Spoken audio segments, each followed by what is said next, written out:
అనంతపురం జిల్లా సింగనమలలో ఎల్లో తాలిబాన్లు రెచ్చిపోయారు. దుర్గాంజనేయ స్వామి ఆలయ పూజారిపై దాడికి యత్నించారు. టీడీపీ నాయకులు తనపై దాడికి యత్నించారని పూజారి సెల్ఫీ వీడియోను విడుదల చేశారు. ఈ దాడికి వ్యతిరేకంగా తాను ఆమరణ నిరాహార దీక్ష చేస్తానంటూ పూజారి ఆవేదన వ్యక్తం చేశారు.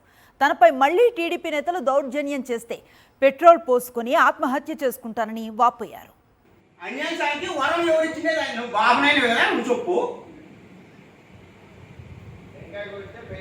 మేము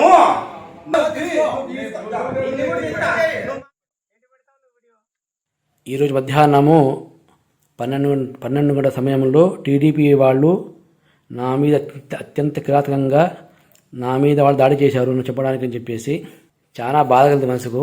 అందుకు ఇవాటి నుంచి నేను నా క్షేత్రాన్ని రక్షించుకోవాలి, మా మతాన్ని రక్షించుకోవాలి, సాంప్రదాయాన్ని కాపాడుకోవాలి ఉద్దేశంతో నేను ఇవాటి నుంచి ఆమరణ నిరాహార దీక్ష ఆరంభిస్తున్నాను. నా దీక్ష, నా ప్రాణత్యాగము వృథా పోకూడదు. కాబట్టి భక్తాదులందరూ కూడా మా మధ్వాజ సంప్రదాయాన్ని గౌరవించాలని, ఈ క్షేత్రం వరకు ఏదైతే ఉందో దాన్ని కాపాడుకోవడం కోసం నేను ప్రయత్నిస్తున్నాను. ఎటువంటి పరిస్థితుల్లోని ఈ కొండను రాజకీయ నాయకులు ఆక్రమించుకోవడం కానీ, వాళ్ళ కమిటీలు ఏర్పాటు చేసుకోవడం కానీ మాకు ఇష్టం లేదు. కాబట్టి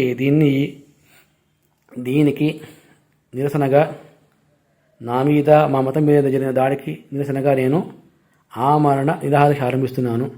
మనసు చాలా బాధ కలిగింది. నాకు షుగర్ ఉంది. అది ఈ దీక్ష వల్ల ఎంత తగ్గుతుందో నాకు తెలియదు, ఏమవుతుందో నాకు తెలీదు. కాబట్టి నా ప్రాణ పోయినా పర్లేదు, దీక్ష ఆపను. అలాగే ఇది కూడా చూపిస్తున్నాను. ఒకవేళ మా ఇంటి తలుపులు బద్దలు కొట్టే ప్రమాదం వస్తే పెట్రోల్ కూడా సిద్ధంగా ఉంది, లైట్ కూడా సిద్ధంగా ఉంది. దేనికి నేను వెనకాడను. తగ్గే మాటే లేదు. ప్రాణం పోయినా సరే నా మీద జరుగుతున్నటువంటి రాజకీయ దౌర్జన్యాన్ని నేను తీవ్రంగా ఖండిస్తూ ఆమరణ నిరాహార దీక్ష ఆరంభిస్తున్నాను.